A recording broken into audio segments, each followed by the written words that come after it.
প্রথম স্কন্ধ অথ নবম অধ্যায়। ভীষ্মের নিকট যুধিষ্ঠিরাদির গমন এবং ভগবান শ্রীকৃষ্ণের স্তব করত। ভীষ্মের মহাপ্রস্থান।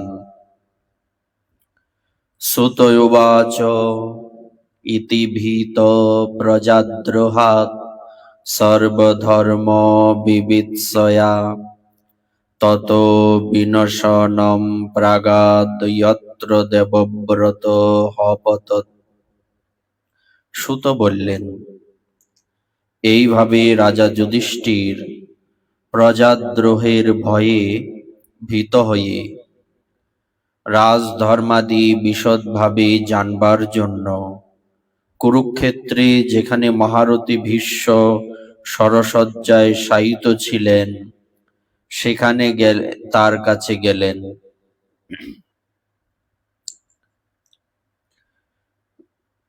মহারাজ যুধিষ্ঠির, ওনার শোক কেন? হৃদয়ের মধ্যে দুঃখ কেন? দুঃখের কারণ হচ্ছে প্রজাদ্রোহ। উনি চিন্তা করছেন, আমার কারণে প্রজাগণের মৃত্যু হলো, আমার কারণে এত এত রাজাগণেরও মৃত্যু হলো, তো এতে আমার অপরাধ হয়েছে। যদিও শাস্ত্র বললেন ধর্মযুদ্ধে যদি কাউকে বধ করা হয় তবে তাতে অপরাধ হয় না, তারপরেও এই শাস্ত্রবাণী যুধিষ্ঠির মহারাজের শোক নিবারণ করতে পারছিলেন না। তো সেই জন্য উনি পিতামহ ভীষ্মের নিকট গমন করার প্রস্তুতি নিলেন। হে শৌনকাদি ঋষিগণ, পাণ্ডব ভাইয়েরা উত্তম অশ্বযুক্ত স্বর্ণালঙ্কারে ভূষিত রথে আরোহণ করে যুধিষ্ঠিরের অনুগমন করলেন। তাদের সাথে ব্যাস, ধম্ম প্রমুখ ব্রাহ্মণগণও ছিলেন। হে শৌনক, ভগবান শ্রীকৃষ্ণ অর্জুনের সঙ্গে রথে করে তাদের অনুসরণ করলেন। সেই দৃশ্য এমন সুন্দর দেখাচ্ছিল, যেন যক্ষগণে পরিবেষ্টিত হয়ে ধনাধিপতি কুবের যাত্রা করেছেন। পাণ্ডবগণ শ্রীকৃষ্ণ ও অনুচরদের সাথে সেখানে গিয়ে দেখলেন যে পিতামহ ভীষ্ম যেন স্বর্গ থেকে পতিত দেবতার মতো পৃথিবীতে পড়ে রয়েছেন। তারা পিতামহকে প্রণাম করলেন। পিতামহ ভীষ্ম যেখানে শরশয্যায় শায়িত আছেন, সেখানে ভগবান শ্রীকৃষ্ণ, যুধিষ্ঠির মহারাজ, সমস্ত ব্রাহ্মণগণ, মুনি ঋষিগণ, কিছু সংখ্যক প্রজা, ওনারা সমস্তই সেখানে পিতামহ ভীষ্মের দর্শনে গেলেন। সেখানে সবাই মিলে পিতামহ ভীষ্মকে প্রণাম করলেন। ওনাকে দেখে মনে হচ্ছিল যেন স্বর্গ থেকে কোনো দেবতা পতিত হয়ে আছেন। সবাই মিলে ওনাকে প্রণাম করলেন। হে শৌনক, সেই সময় ভরত কুলতিলক ভীষ্ম পিতামহকে দর্শনের জন্য সমস্ত ব্রহ্মর্ষি, দেবর্ষি এবং রাজর্ষিরা সেখানে এসেছিলেন। পর্বত, নারদ, ধম্ম, ভগবান ব্যাস, বৃহদস্য, ভরদ্বাজ, ঋষি শিষ্যদের নিয়ে পরশুরাম, বশিষ্ঠ, ইন্দ্রপ্রমদ, ত্রিত, গৃৎসমদ, অসিত, কক্ষিবান, গৌতম, অত্রি, বিশ্বামিত্র, সুদর্শন এবং সুখদেবাদি শুদ্ধ হৃদয় মহাত্মা বৃন্দ এবং শিষ্যগণ, সমবিব্যবহারী কশ্যপ, অঙ্গিরাপুত্র বৃহস্পতি প্রমুখ মুনি সেখানে এসেছিলেন। ভীষ্ম এবং ধর্ম এবং দেশকালের বিভাগ, কোথায় কখন কি করা উচিত, এইসব জানতেন। সেই সব মহাপ্রভাব ঋষিদের সম্মিলিত হতে দেখে তিনি তাদের যথাযোগ্য সম্মান করলেন। পিতামহ ভীষ্ম ভগবান শ্রীকৃষ্ণের প্রভাবও জানতেন। সুতরাং লীলাবশে মনুষ্য দেহে সেইখানে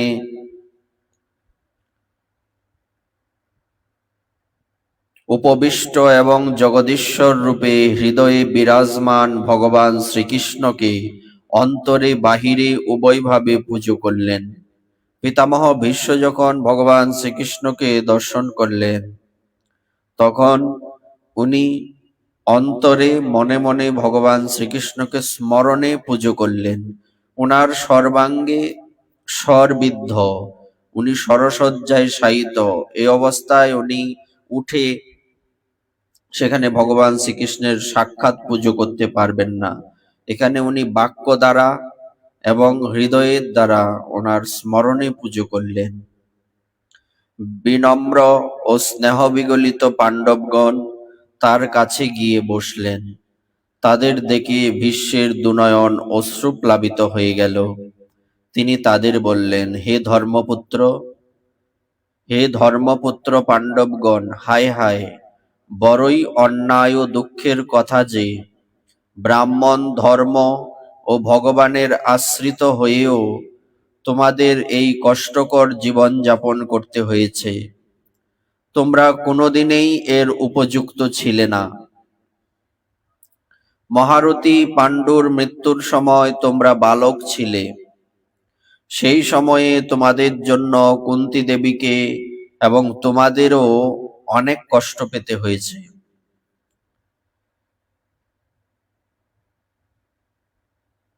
মেঘ যেমন বায়ুর দ্বারা চালিত হয়, সেই রকমেই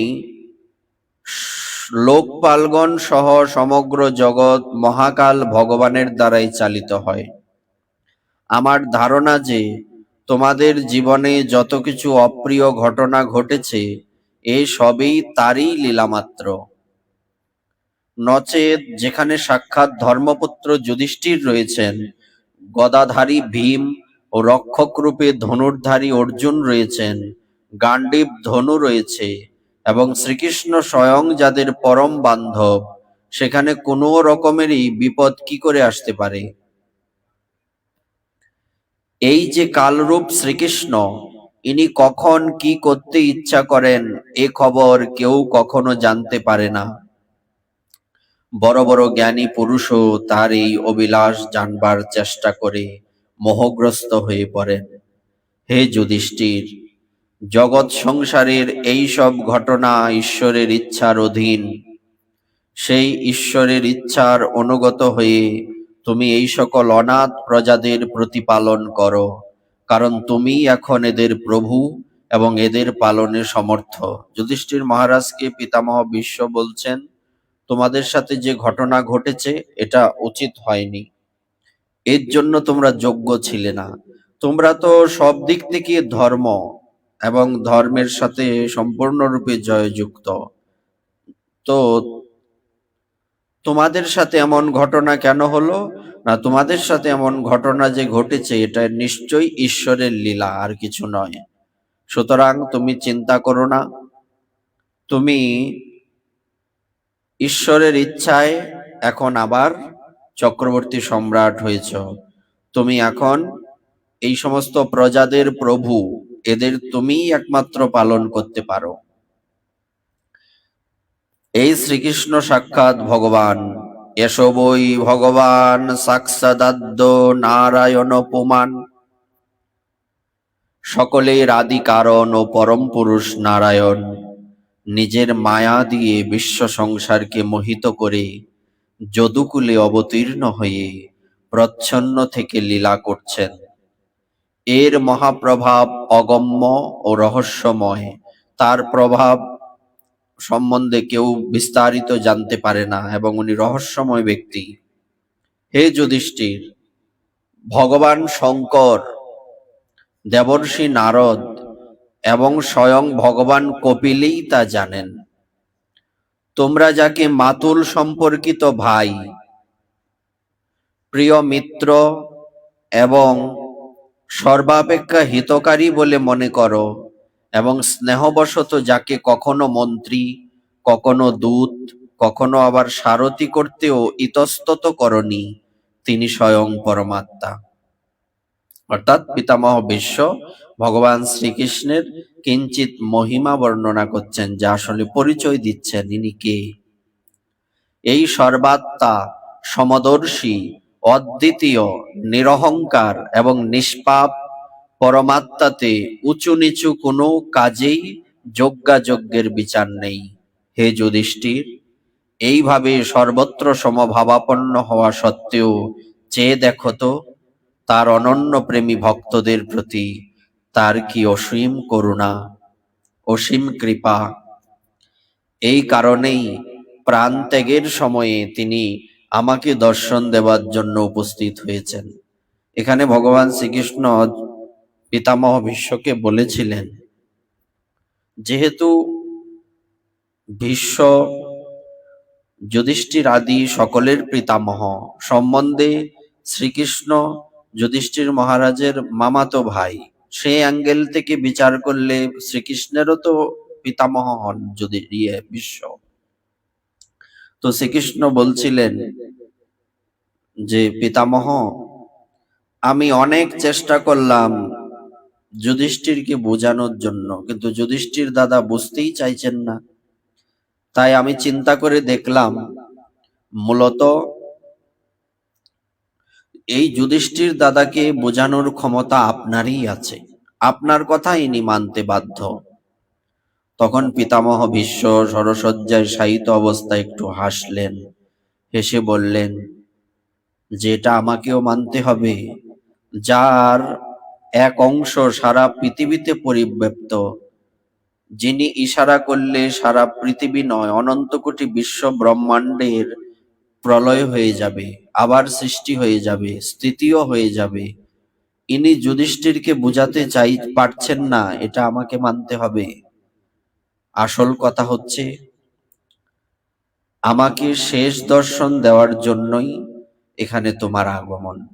এখানে যুধিষ্ঠির মহারাজকে পিতামহ ভীষ্ম বলছেন, এই কারণেই আসলে উনি সর্বাত্মা, ইনার কোনো মোহ নেই, তারপরেও ওনার যারা ভক্ত, সেই ভক্তদের উপর ওনার অসীম করুণা। সেই করুণার জন্য হৃদয় করুণা ভর্তি, তো এই কারণেই প্রাণ ত্যাগের সময়ে তিনি আমাকে দর্শন দেওয়ার জন্য উপস্থিত হয়েছেন। যুধিষ্ঠির বুঝতে পারছেন না অমুক তমুক, এটা হচ্ছে একটা সুতা, বলে না, এটা হচ্ছে একটা উপলক্ষ। মূলত আমি তো এখান থেকে উঠে ওনার কাছে যেতে পারবো না, আমার হৃদয়ে ওনার দর্শনের জন্য বড় আকুলতা জন্মেছে, সেই জন্য আমাকে দর্শন দেওয়ার জন্য ইনি এখানে উপস্থিত হয়েছেন। ভগবত পরায়ণ যোগী পুরুষগণ ভক্তিপূর্ণ মনে মুখে হে কৃষ্ণ হে গোবিন্দ প্রবৃত্তি নাম কীর্তন করতে করতে দেহ ত্যাগ করে কামনা ও কর্মবন্ধন থেকে মুক্ত হয়ে যান। ইনি দেবাদিদেব ভগবান। তার প্রসন্ন হাস্য ও রক্ত কমল সম অরুণ নয়নে শোভিত এবং চতুর্ভুজ রূপ, যার দর্শন মানুষের কেবল ধ্যানযোগেই হয়। যতক্ষণ না আমার এই দেহত্যাগ হয়, সেই পর্যন্ত আমার কাছে উনি অপেক্ষা করুন। অর্থাৎ পিতামহ ভীষ্মের বড় সাধ, ভগবান শ্রীকৃষ্ণকে দর্শন করতে করতে ওনার মৃত্যু হবে, তিনি প্রার্থনা জানাচ্ছেন।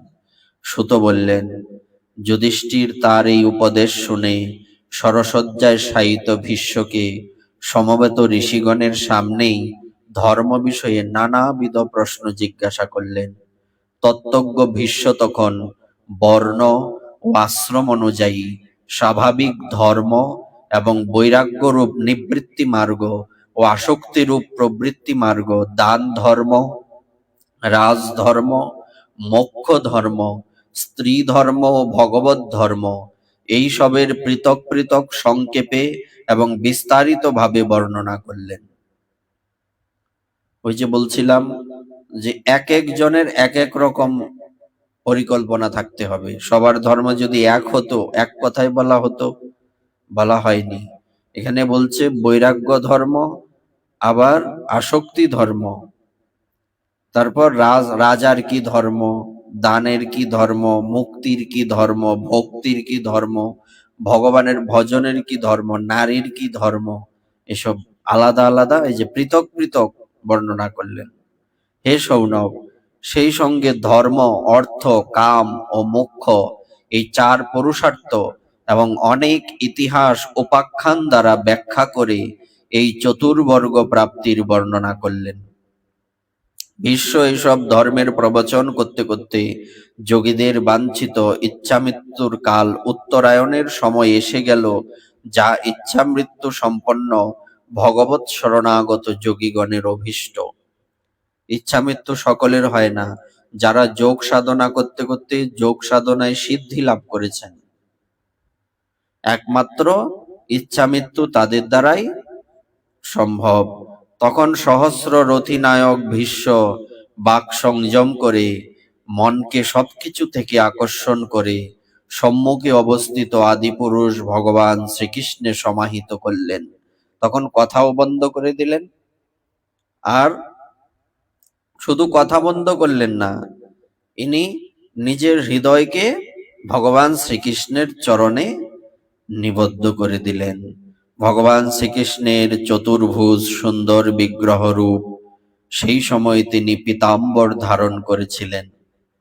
ভীষ্মদেবের চোখ দুটি তাতে নিবদ্ধ হয়ে গেল। শস্ত্রাঘাতে তার যে পীড়া হচ্ছিল, তা তো ভগবানের দর্শন মাত্রেই অবিলম্বে দূর হয়ে গিয়েছিল এবং ভগবত বিষয়ক বিশুদ্ধ ধারণা দ্বারা তার ভগবত প্রাপ্তির প্রতিবন্ধক বিঘ্ন সমূহ নষ্ট হয়ে গিয়েছিল। এখন দেহত্যাগের সময়ে তিনি সমস্ত ইন্দ্রিয় বৃত্তির চাঞ্চল্য স্তব্ধ করে দিয়ে অতীব ভক্তি সহকারে ভগবানের স্তব করলেন।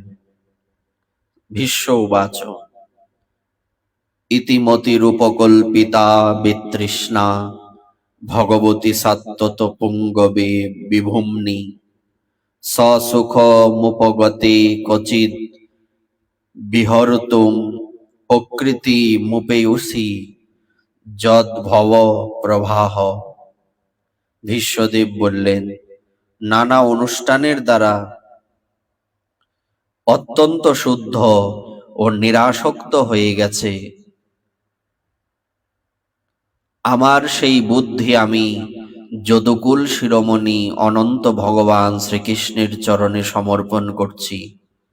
যেই শ্রীকৃষ্ণ স্বীয় পরমানন্দ স্বরূপে অবস্থিত থেকেই কখনো কখনো লীলা বিস্তার করার জন্য যোগমায়াকে আশ্রয় করেন, যার ফলে প্রকৃতির এই সৃষ্টি পরম্পরা প্রবহমান থাকে। ত্রিভুবন কমনম তমালবর্ণম রবিকর গৌরবরাম্বর দধানে বপুরলং কুলাবৃতা ননাব্জম বিজয় সখে রতিরস্তু মেহনবদ্দা। যার দেহ ত্রিভুবন সুন্দর, তমাল সদৃশ নীল বর্ণ, যেই দেহ সূর্য কিরণ সদৃশ উৎকৃষ্ট পীতাম্বরে পরিবৃত এবং রাশি রাশি কুঞ্চিত কেশ দ্বারা যার মুখখানি আচ্ছাদিত, সেই অর্জুন সখা শ্রীকৃষ্ণে আমার অপকট মতি হোক। অপকট মানে কপটতা শূন্য, যাতে কোনো কপটতা না থাকে, মানে স্বাভাবিক এবং পিওর ভক্তি, এর মধ্যে যাতে কোনো ভেজাল না থাকে, নির্ভেজাল মতি হোক। কুরুক্ষেত্র যুদ্ধক্ষেত্রের তার সেই বিলক্ষণ মূর্তি আমার মনে আসছে। তার মুখমণ্ডলে ইতস্তত সঞ্চারিত কেশরাশি অশ্বক্ষুরোত্থিত ধূলিরাশিতে মলিন হয়ে গিয়েছিল, আর তার মুখকমলে ছোট ছোট ঘর্মবিন্দু চকচক করছিল। আমি আমার তীক্ষ্ণ স্বরাঘাতে তার শরীর ক্ষতবিক্ষত করেছিলাম।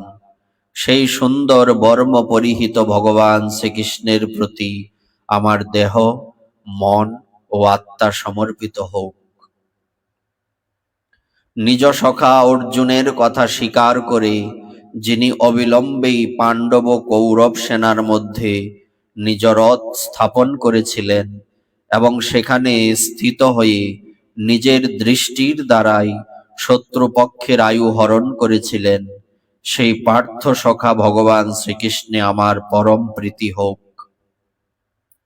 দূরে অবস্থিত স্বজন কৌরব সৈন্য এবং আমাদের দেখে সেই অর্জুন স্বজন নিধনে বিরত হয়েছিল। সেই সময় যিনি গীতারূপে আত্মবিদ্যা উপদেশ দিয়ে অর্জুনের সাময়িক অজ্ঞান দূর করেছিলেন, সেই পরম পুরুষ ভগবান শ্রীকৃষ্ণের চরণে আমার প্রীতি অবিচলিত থাকুক।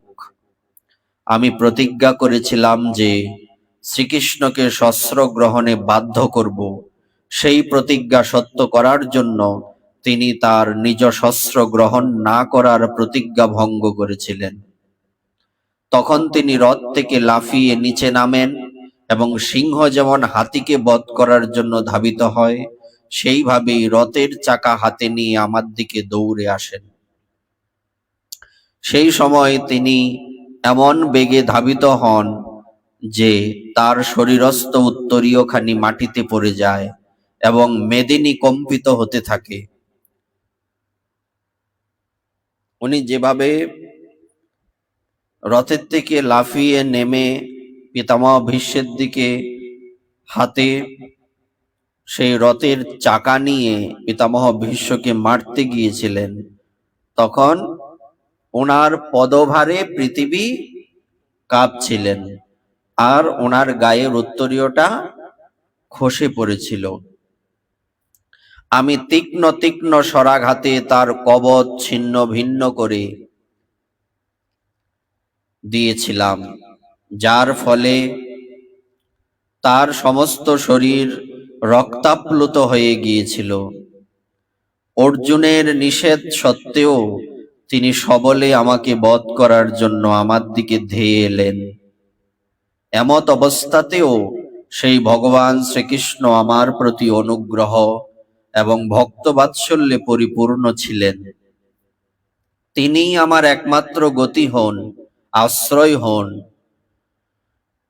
অর্জুনের রথের রক্ষায় সতর্ক যেই শ্রীকৃষ্ণের বাম হাতে ঘোড়ার লাগাম ছিল এবং ডান হাতে চাবুক ছিল, এই দুয়ের শোভায় সেই সময় যিনি অপূর্ব রূপ ধারণ করেছিলেন এবং ভারত যুদ্ধে নিহত যোদ্ধিগণ এই রূপের দর্শন করে সারূপ্য মোক্ষ লাভ করেছিলেন, সেই পার্থ সারথী ভগবান শ্রীকৃষ্ণে মৃত্যু পথযাত্রী আমার পরম প্রীতি হোক। যার সুন্দর গমন, পরিহাস বাক্য, মধুর মৃদু হাস্য, সপ্রেম কটাক্ষ ভঙ্গি দ্বারা পরম সম্মানিতা গোপীগণ রাসলীলার মধ্যে তার অন্তর্ধানে মহাপ্রেম বিকারগ্রস্তা হয়ে ভগবত লীলা অনুকরণ করে তন্ময় হয়ে গিয়েছিল, সেই ভগবান শ্রীকৃষ্ণে আমার পরম প্রীতি হোক। যুধিষ্ঠিরের রাজসূয় যজ্ঞের সময় মুনিগণ ও শ্রেষ্ঠ নরপতিগণ তথায় উপস্থিত ছিলেন। সেখানে সেই সভা মধ্যে সকলের প্রতিনিধি রূপে সর্বাগ্রগণ্য ও দর্শনীয় শ্রীকৃষ্ণের অগ্রপূজা আমার চোখের সামনেই সম্পন্ন হয়েছিল। তিনি সকলের আত্মা ও প্রভু। আজ তিনি মৃত্যুকালে আমার সামনে দাঁড়িয়ে আছেন। আকাশের একই সূর্য যেমন নানা স্থানে অবস্থিত নানা ব্যক্তির চোখে বিভিন্ন রূপে প্রকাশিত হন, সেই রকমেই অজন্মা ভগবান শ্রীকৃষ্ণ তার নিজের দ্বারা সৃষ্ট বিভিন্ন দেহীর মধ্যে ভিন্ন ভিন্ন রূপে প্রতিভাত হন। প্রকৃতপক্ষে তো তিনি এক এবং সকল জীবের হৃদয়েই বিরাজমান। সেই ভগবান শ্রীকৃষ্ণকে আমি ভেদ বুদ্ধি রহিত হয়ে এক এবং অদ্বিতীয় রূপে বুঝতে পেরেছি। সুত বললেন, এইভাবে ভীষ্ম মন বাক্য চক্ষু সহ নিজেকে আত্মস্বরূপ ভগবান শ্রীকৃষ্ণে লীন করে দিলেন। তার প্রাণ শ্রীকৃষ্ণে বিলীন হয়ে গেল। তিনি অনন্ত ব্রহ্মে লীন হয়েছেন বুঝতে পেরে দিনের অবসানে পক্ষীকুল যেমন নীরব হয়ে যায়, সকলেই নির্বাক হয়ে গেলেন। সেই সময় স্বর্গে ও মর্তে দুন্দুভি ধ্বনি হতে থাকলো। সাধু হৃদয় রাজন্যবর্গ সকলেই ভীষ্মদেবের গুণগান করতে লাগলেন এবং আকাশ থেকে পুষ্পবৃষ্টি হতে লাগলো। হে শৌনক মুনি, মহারাজ যুধিষ্ঠির ভীষ্মদেবের পাঞ্চভৌতিক শরীরের অন্ত্যেষ্টিক্রিয়া সম্পন্ন করে শোকগ্রস্ত হয়ে রইলেন। মুনিগণ পুলকিত হয়ে শ্রী গোবিন্দের বেদগুজ্জ নামসমূহের দ্বারা তার স্তুতি করলেন। তৎপশ্চাৎ কৃষ্ণগত চিত্ত হয়ে তার নিজ নিজ আশ্রমে প্রত্যাবর্তন করলেন। এরপর যুধিষ্ঠির ভগবান শ্রীকৃষ্ণের সাথে হস্তিনাপুরে গমন করে পিতৃব্য ধৃতরাষ্ট্র ও শোকসন্তপ্তা গান্ধারীকে সান্ত্বনা প্রদান করলেন। তদনন্তর ধৃতরাষ্ট্রের আজ্ঞা ও ভগবান শ্রীকৃষ্ণের অনুমতি নিয়ে পৈতৃক রাজ্যভার গ্রহণ করে যথাধর্ম রাজ্য প্রতিপালন করতে লাগলেন। ইতি শ্রীমদ্ভাগবতে মহাপুরাণে পারমহংস্যাং সংহিতায়াং প্রথমস্কন্ধে যুধিষ্ঠির রাজ্য প্রলম্ভ নাম প্রথম অধ্যায়। নবম অধ্যায় অত দশম অধ্যায় শ্রীকৃষ্ণের দ্বারকাগমন। শৌনক প্রশ্ন করলেন, ধার্মিক শ্রেষ্ঠ মহারাজ যুধিষ্ঠির তার রাজ্য ধন অপহরণ করার জন্য যারা যুদ্ধ করেছে সেই আততায়ী শত্রুদের বধ করে নিজের ভাইদের সাথে নিয়ে কিভাবে রাজ্য পালন করেছিলেন এবং কি কি কাজ করেছিলেন? কারণ ভোগে তো তার প্রবৃত্তিই ছিল না। অর্থাৎ যুধিষ্ঠির মহারাজ উনি চক্রবর্তী সম্রাট হলে কি হবে? ওনার ভোগে প্রবৃত্তি ছিল না, অর্থাৎ উনি ভোগ করতে ভালোবাসতেন না, উনি ত্যাগী ছিলেন। তো উনি চক্রবর্তী সম্রাট হওয়ার পরেও ত্যাগী হয়েও কিভাবে রাজ্য পরিচালনা করেছিলেন, এই প্রশ্ন করলেন ঋষি শৌনক। সুত গোস্বামী তখন বলতে আরম্ভ করলেন, বিশ্বের পালনকারী শ্রীহরি পরস্পর বিদ্বেষের ক্রোধরূপ অগ্নিতে দগ্ধ কুরুবংশকে পুনঃ অঙ্কুরিত করে এবং যুধিষ্ঠিরকে রাজ সিংহাসনে বসিয়ে পরমপ্রীত হলেন। ভীষ্মদেব ভগবান শ্রীকৃষ্ণের উপদেশ শুনে যুধিষ্ঠিরের মনে তত্ত্বজ্ঞানের উদয় হল এবং ভ্রান্তি দূর হল। শ্রীকৃষ্ণকে আশ্রয়রূপে অবলম্বন করে তিনি আসমুদ্র হিমাচল প্রভৃতি পৃথিবী ইন্দ্রের মতো শাসন করতে লাগলেন। ভীম ও অন্যান্য ভাইয়েরা সম্পূর্ণভাবে তার আজ্ঞাবহ হয়েছিলেন। যুধিষ্ঠিরের শাসনকালে রাজ্যে প্রয়োজন অনুযায়ী মেঘ যথেষ্ট বর্ষণ করত, পৃথিবীতে সমস্ত অভীষ্ট বস্তু সৃষ্টি হতো, প্রচুর দুগ্ধবতী গাভী অত্যন্ত আনন্দে দুগ্ধধারায় গোষ্ঠভূমি সিক্ত করত। নদী, সমুদ্র, পর্বত, বনস্পতি, লতা ও ঔষধি সকল প্রত্যেক ঋতুতেই পর্যাপ্তভাবে ফলিত হতো। অতিবৃষ্টিও হতো না, অনাবৃষ্টিও হতো না। যতটুকু বৃষ্টির প্রয়োজন ঠিক ততটুকুই হতো, যতটুকু রৌদ্র দরকার ততটুকুই রৌদ্র প্রাপ্তি হতো, কমও না বেশিও না। এবং সমস্ত বৃক্ষ, লতা, গুল্মাদি সকলে পুষ্প এবং ফল প্রদান করতেন। অজাতশত্রু মহারাজ যুধিষ্ঠিরের রাজত্বে প্রজাদের কখনোই আদি ব্যাধি অথবা দৈবিক, ভৌতিক ও আত্মিক কষ্ট ছিল না। কোনো কষ্ট ছিল না প্রজাদের। নিজ শরীর পাণ্ডবদের দুঃখ অপনোদনের জন্য এবং নিজ ভগ্নী সুভদ্রার সুখের জন্য ভগবান শ্রীকৃষ্ণ কয়েক মাস হস্তিনাপুরেই অবস্থান করলেন। তারপর তিনি যখন রাজা যুধিষ্ঠিরের কাছে দ্বারকা যাওয়ার অনুমতি চাইলেন, তখন যুধিষ্ঠির আলিঙ্গন করে তার অভিপ্রায় স্বীকার করে নিলেন।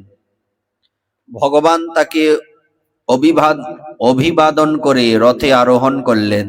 কিছু কিছু লোক সমবয়সীগণ তাকে আলিঙ্গন করলেন, আর কিছু লোক বয়কনিষ্ঠগণ তাকে প্রণাম করলেন।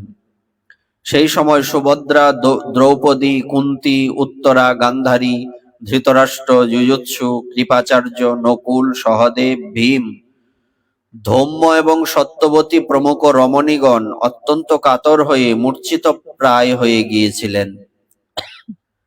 এরা সারঙ্গপাণি শ্রীকৃষ্ণের বিরহ ব্যথা সহ্য করতে পারেননি। ভগবত ভক্ত সৎপুরুষের সাহচর্যে যার দুষ্ট সঙ্গ পরিহার হয়ে গেছে, সেই বিবেকী ব্যক্তি ভগবানের মধুর মনোহর রুচিকর লীলা চরিত্র একবার মাত্র শ্রবণ করেও তা ত্যাগ করার কল্পনাও করতে পারেন না। সেই ভগবানের দর্শন, স্পর্শন, তার সাথে আলাপ সম্ভাষণ, একত্রে শয়ন, উঠা বসা, ভোজনাদি দ্বারা যাদের মন প্রাণ সেই ভগবানেই সমর্পিত হয়ে গিয়েছিল, সেই পাণ্ডবগণ কেমন করে তার বিরহ সহ্য করবেন? একবার যারা ভগবানের কথা শ্রবণ করেন তারাই ভগবানকে ভুলতে পারেন না, আর ইনারা তো সবসময় ভগবানের সাথে থাকতেন, ইনারা কিভাবে এই বিরহ সইবেন? তারা প্রেম বিগলিত চিত্তে নির্নিমেষ নয়নে কৃষ্ণ দর্শন করতে করতে তার অনুগমন করলেন। ভগবান শ্রীকৃষ্ণ যখন বাড়ির বাইরে এলেন, তখন বন্ধু নারীগণের নয়ন সকল শ্রীকৃষ্ণ বিরহের উৎকণ্ঠায় অশ্রুব্যাপ্ত হয়ে পড়েছিল। কিন্তু যাত্রা সময়ে অমঙ্গল যেন না হয়, সে আশঙ্কায় তারা কোনো ক্রমে সেই অশ্রু রোধ করেছিলেন। এই বিষয়টা কেমন? ভগবানের কি অমঙ্গল হতে পারে? তো চিন্তা করলেন কেন? কারণ যারা নিজজন, যারা ভগবানকে নিজের একান্ত নিজজন বলে স্বীকার করেছেন, এই ব্যক্তিদের এইরকম ভালোবাসাই থাকে। তখন ওই ভগবত বুদ্ধিটা কিছুটা সময়ের জন্য হারিয়ে যায়। আর বৃন্দাবনে তো ওই ভগবত বুদ্ধি নেই। বৃন্দাবনে শ্রীকৃষ্ণ ভগবান এই কথা কেউ বোঝাতে পারেননি। উদ্ধবের মতো সাক্ষাৎ বৃহস্পতি দেবের শিষ্য বোঝাতে পারেননি, বরং উদ্ধব হাসির পাত্র হয়েছিলেন কৃষ্ণ ভগবান এই কথা বলে। উনি যখন নন্দ মহারাজের কাছে বললেন, আপনি যে কাঁদছেন শ্রীকৃষ্ণের বিরহে, ইনি শুধু কি আপনার জন্য পৃথিবীতে এসছেন? ইনি এই পৃথিবীতে এসছেন পৃথিবীর সকলের মঙ্গলের জন্য। ইনি ভগবান, ইনি শুধু আপনার পুত্র নন, ইনি মায়াকে আশ্রয় করে আপনার পুত্র রূপে এসছেন। কথাটা সত্য না মিথ্যা? কিন্তু প্রেমের কাছে মিথ্যা হয়ে গেল। তখন সেখানে স্বয়ং ভগবান শ্রীকৃষ্ণের পিতা নন্দ মহারাজ, ইনি বলেছিলেন, উদ্ধব, আমি তোমাকে জ্ঞানী মনে করতাম, কিন্তু তুমি মূর্খ। তুমি বলছো কৃষ্ণ ভগবান। কৃষ্ণ কি করে ভগবান? আমি তো দেখি, আমি তো আজ থেকে দেখিনি। তার আমাদের সাথে প্রায় 12 বৎসর সে বৃন্দাবনে অবস্থান করেছে। তো আমি কি তাকে চিনি না? ভগবানের বৈশিষ্ট্য তার মধ্যে বিন্দু মাত্র নাই। কোনোদিন দেখেছো ভগবানের খিদে পেতে? এর তো খিদে পায়।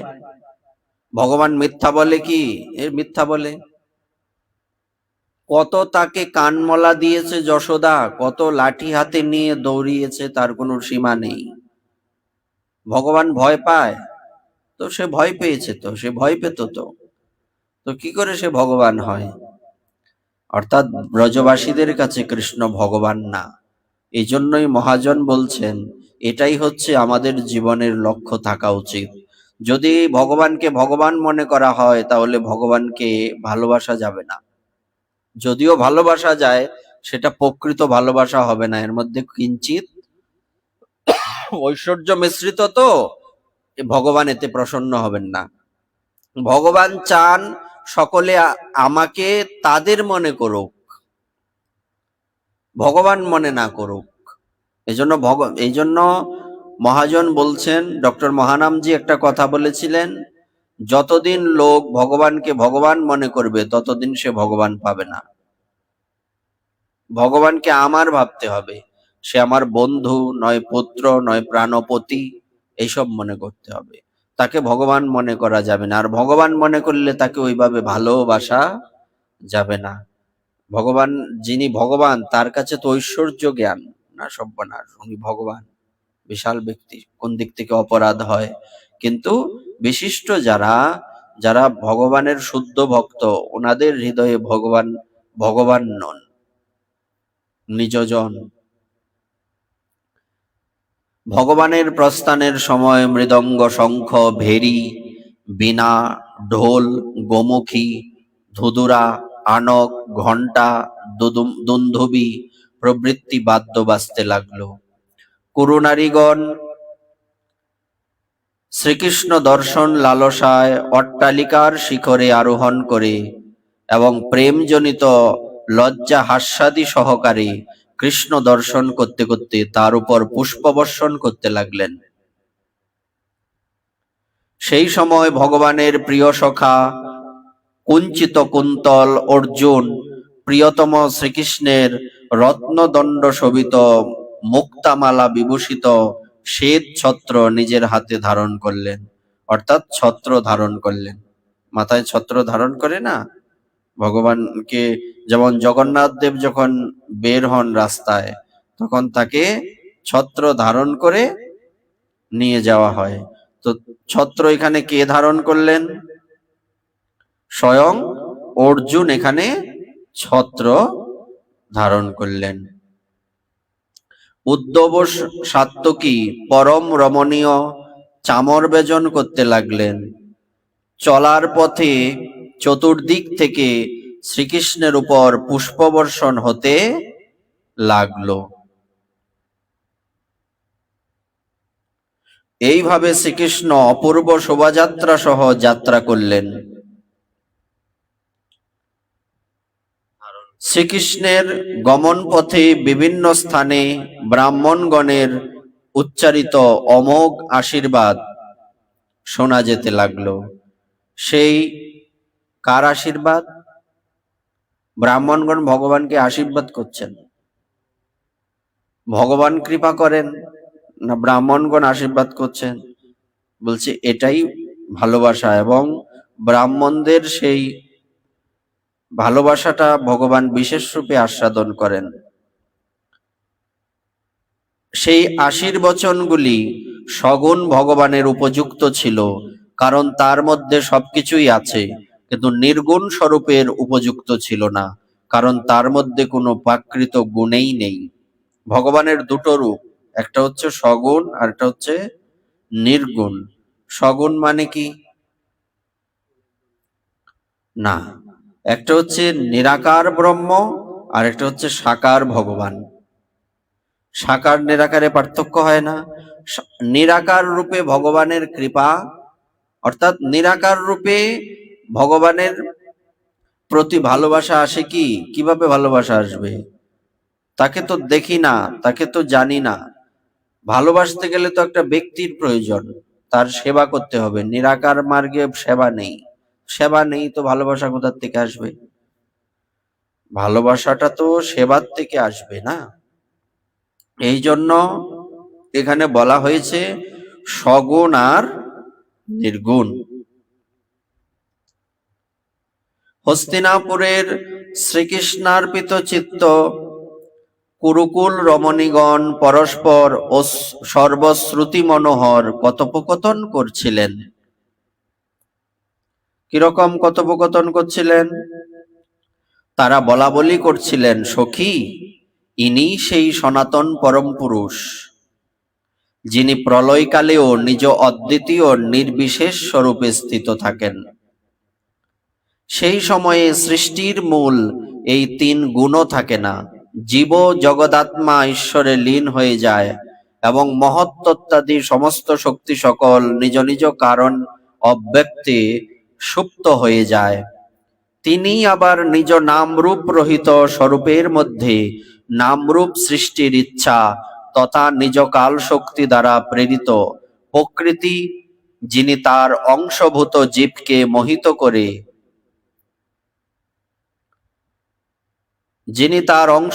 জীবকে মোহিত করে সৃষ্টিকর্মে প্রবৃত্ত হন, তাকে অনুসরণ করেছেন এবং ব্যবহারাদির জন্য বেদাদি শাস্ত্র রচনা করেছেন। ইনিই সেই ভগবান। এই পৃথিবীতে যত কর্ম সকল রয়েছে সমস্ত কর্ম ইনার দ্বারাই সম্পন্ন হয়। ইনি যদি কৃপা না করেন তাহলে পৃথিবীতে জীব আপন ইচ্ছায় কোটি বাঞ্ছা করে, কৃষ্ণের ইচ্ছা ছাড়া ধুলা নাহি নরে। আপন ইচ্ছায় জীব অনেক ইচ্ছা করতে পারে, অনেক কর্ম করতে পারে, কিন্তু কৃষ্ণের ইচ্ছা না হলে একটা ধূলি কণাও নড়ে না। এটা হচ্ছে ভগবান শ্রীকৃষ্ণের বিশেষত্ব। এই কথা এখানে বলছেন, যত কর্ম হয় সমস্ত কর্ম ভগবানের ইচ্ছাতে হয়। এই জগতে জিতেন্দ্রীয় যোগীগণ প্রাণায়ামাদির দ্বারা প্রাণবায়ুকে বশীভূত করে ভক্তি সাধনজনিত প্রফুল্ল নির্মল অন্তঃকরণের দ্বারা যার স্বরূপ দর্শন করেন, সেই শ্রীকৃষ্ণই সেই সাক্ষাৎ পরব্রহ্ম। বাস্তবে এর প্রতি ভক্তি দ্বারাই অন্তঃকরণের পূর্ণ শুদ্ধি হতে পারে। যদি কারো মনে হয় আমি আমার অন্তরকে শুদ্ধ করব, তাহলে তাকে কি করতে হবে? ভগবানের চরণে শরণ গ্রহণ করতে হবে, যোগাদির দ্বারা হবে না। যোগ সাধনা আদি আসলে মূলত ভগবানকে পাওয়ার বা প্রাপ্তির যে মাধ্যম, তা কি? ভগবানকে প্রাপ্তির মাধ্যম হচ্ছে ভক্তি। ভক্তি বিনা অন্য কোনো কিছুতে ভগবানকে পাওয়া যায় না। কোনোদিনও ভগবানকে পাওয়া যায়নি, আর যাবেও না। এই কথাটা এখানে বলা হচ্ছে।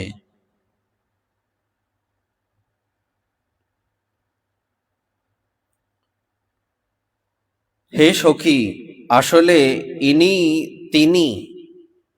তিনি যার সুন্দর লীলাকীর্তি সমূহ বেদ এবং অন্যান্য গোপনীয় শাস্ত্রে ব্যাস এবং অন্যান্য ঋষিগণ বর্ণনা করেছেন।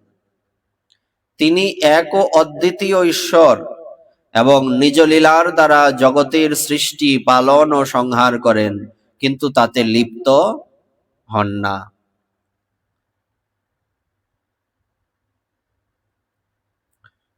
যে সময়ে অজ্ঞানে আচ্ছন্ন নরপতিগণ অধর্মের দ্বারা অর্থাৎ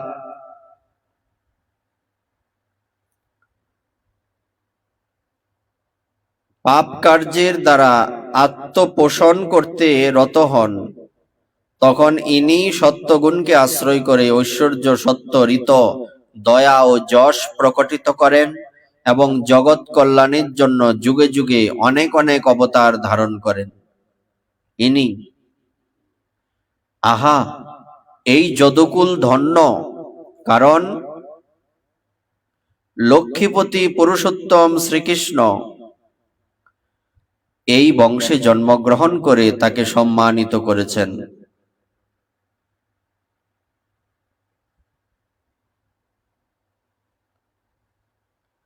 আর এই পবিত্র মধুবন মানে ব্রজমন্ডল ও অতিশয় ধন্য, বৃন্দাবনও ধন্য। কেন?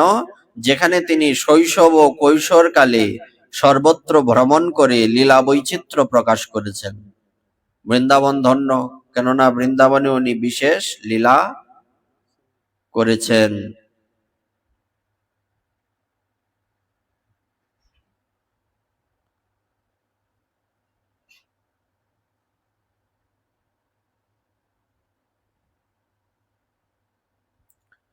বড়ই আনন্দের কথা যে এই দ্বারকাপুরী স্বর্গের যশকে পরাজিত করে পৃথিবীর পবিত্র যশ বৃদ্ধি করেছে। কারণ এই প্রজাগণ তাদের প্রভু ভগবান শ্রীকৃষ্ণ, যিনি মৃদুমন্দ হাসির সঙ্গে তাদের প্রতি কৃপাদৃষ্টি করেন, তাকে প্রতিদিনই নিরন্তর দর্শন করতে পারেন। হে সখী, এই শ্রীকৃষ্ণ যাদের পানি গ্রহণ করেছেন, সেই সব নারীগণ অবশ্যই ব্রত, স্নান, হোম ইত্যাদি দ্বারা এই পরমাত্মার আরাধনা করে থাকবে। অর্থাৎ শ্রীকৃষ্ণ যাদেরকে আশ্রয় দিয়েছেন, তারা পূর্ব জন্মে অনেক পুণ্য করেছেন, অনেক ব্রত, হোম ইত্যাদি করেছেন। কারণ তাদের সৌভাগ্য হয়েছে এর সেই অধর সুধা পান করবার, যার স্মরণ মাত্রই গোপীগণ আনন্দে মূর্ছিতা হয়ে যেত। শিশুপালাদি শক্তিশালী রাজাদের পরাজিত করে স্বয়ম্বর সভা থেকে নিজের বাহুবলে যাদের হরণ করে এনেছিলেন, যাদের পুত্র প্রদ্যুম্ন, শাম্ব, আম্ব প্রমুখ, সেই রুক্মিণী প্রমুখ ৮ পাটরানী এবং ভৌমাসুরকে বধ করে যে সব সহস্র সহস্র পত্নীদের জয় করে এনেছেন, তারা সকলেই অতীব ধন্যা, কারণ এরা সকলে পরাধীন ও অপবিত্র নারীকুলকে পবিত্র এবং উজ্জ্বল করেছেন। এদের মহিমা বর্ণনা করা কি কারো পক্ষে সম্ভব? না। এদের স্বামী সাক্ষাৎ কমল নয়ন ভগবান শ্রীকৃষ্ণ, যিনি নানা প্রকার প্রিয় বস্তু আহরণ করে এবং স্বর্গীয় পারিজাত প্রবৃত্তি দুর্লভ বস্তু উপহারের দ্বারা তাদের হৃদয়ে আনন্দ দিয়ে মনোরঞ্জন করেছেন এবং কখনো তাদের ছেড়ে অন্যত্র যেতেন না।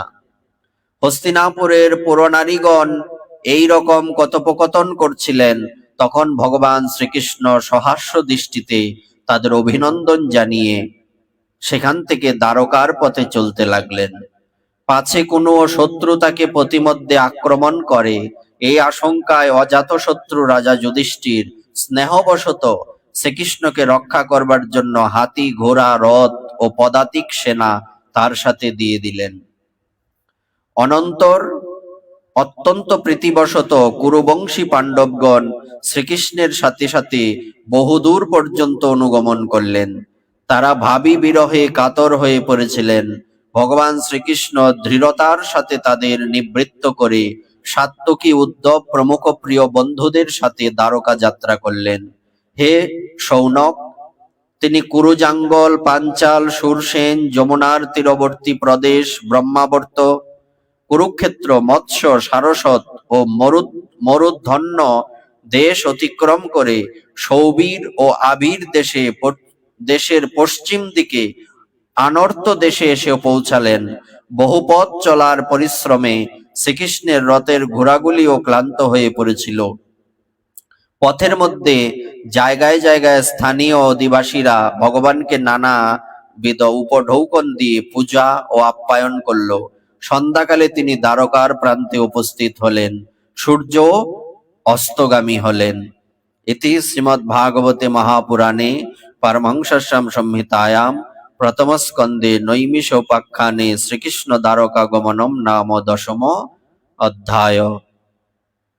তো আমরা আজকে শ্রীমদ্ ভাগবতের 9ম অধ্যায় পিতামহ ভীষ্মের ভগবৎ প্রাপ্তি অর্থাৎ মহাপ্রস্থান এবং 11 আর 10ম অধ্যায়ে ভগবান শ্রীকৃষ্ণের দ্বারকা গমন প্রসঙ্গটা, এই দুটো অধ্যায় বিস্তারিত আমরা বর্ণনা করার চেষ্টা করেছি। তো এখানে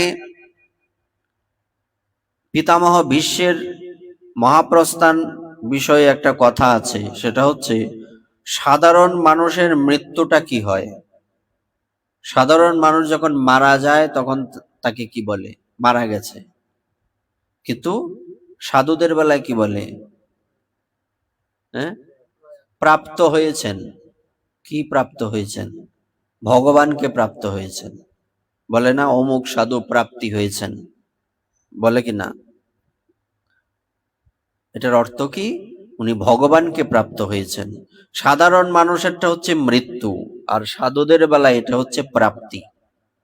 এই জন্য সাধুদের তিরোভাব তিথিটা বিশেষভাবে পালন করা হয়। কেন? এই তিথিটা স্মরণ করিয়ে দেবে যে এই সাধু যেভাবে এই পৃথিবী ছেড়ে বিদায় নিয়েছেন, আমরাও যাতে ওইভাবে বিদায় নিতে পারি, ওইটা স্মরণ হয়ে যাবে। আর বলা হয়েছে হরিদাস ঠাকুর যখন চলে গিয়েছিলেন তখন এই উৎসবটাকে বলা হয়েছে হরিদাসের বিজয় উৎসব। কেন? মৃত্যুবরণ করলে বিজয়, এটা তো কখনো আমরা শুনিনি। বলছে এটা মৃত্যু নয়, আসলেই বিজয়। কেন বিজয়? আর কারা বিজয় লাভ করেন, কারা বিজিত হন? তারাই বিজয় লাভ করেন যারা ভগবানের নাম করতে করতে, ভগবানের কথা স্মরণ করতে করতে দেহ ত্যাগ করে থাকেন। অন্যরা কিন্তু পারেন না। তাই অন্যদের বেলায় এটা মৃত্যু, আর সাধুদের বেলায় এটা মৃত্যু নয়, এটা হচ্ছে প্রাপ্তি। তাই অন্যান্য সাধারণ মানুষের শ্রাদ্ধ ক্রিয়াদি হয়, কিন্তু সাধুর কোনো শ্রাদ্ধ ক্রিয়া নেই। কারণ ওনার কিসের শ্রাদ্ধ? কেন? কারণ ইনি জগৎকে উদ্ধার করতে এসেছেন। ইনি, উনাকে কেউ উদ্ধার করবেন এমনটা হতে পারে? এজন্য সাধুদের শ্রাদ্ধ নাই। শ্রাদ্ধ কেন করা হয়? প্রয়াত ব্যক্তির শান্তি, সদ্গতি লাভের জন্য। তো যেই ব্যক্তি নিজেই আমাদের সদ্গতি করার জন্য এসছেন, ইনার সদ্গতি কে করবেন? আর এই শ্রাদ্ধের অপেক্ষা তাদের থাকে না। এই জন্য বৃন্দাবনে যখন কোনো সাধু প্রাপ্ত হয়ে যান, আগের দিন প্রাপ্ত হলে পরের দিন কাদা উৎসব, পরের দিন এটাকে উৎসব বলে। ওই দিন সব সাধুদের সেবা হয়ে যায় এবং পরবর্তীতে ৪৫ দিন পরে অনুষ্ঠান বিশেষ রূপে হয়, কিন্তু পরের দিনেই মহোৎসব হয়ে যায়, কাদা উৎসব। তো সাধুদের, আমাদের বলছে এই পৃথিবীতে দুই প্রকারের মৃত্যু হচ্ছে সার্থক মৃত্যু। এক হচ্ছে যোগ মার্গে ধ্যানের মাধ্যমে ভগবানের কথা চিন্তন করতে করতে মৃত্যু, আর একটা হচ্ছে যুদ্ধে, ধর্মযুদ্ধে মৃত্যু। দুটোই এক। তাই এই মৃত্যুগুলি হচ্ছে জগতের শ্রেষ্ঠ মৃত্যু। এই রকম মৃত্যুই যাতে আমাদের লাভ হয়, সেজন্য আমাদের কি করতে হবে? আমাদেরকে সদা সর্বদা ভগবানের ভজনে, ভগবানের সেবায় যুক্ত থাকতে হবে। এটাই সকালে বলছিলাম যে আমাদের কি করতে হবে? আমাদের লক্ষ্য রাখতে হবে অব্যর্থ কালোত্তম, ব্যর্থ কাল যাতে না যায়। কারণ কেননা যে সময়টা আমার ব্যর্থ যাবে, ওই সময় আমার মৃত্যু হতে পারে। তো ওই সময় মৃত্যু হয়ে গেলে তখন তো আমার ভগবত চিন্তা আসবে না। তাহলে আমার কি ভগবত প্রাপ্তি হবে?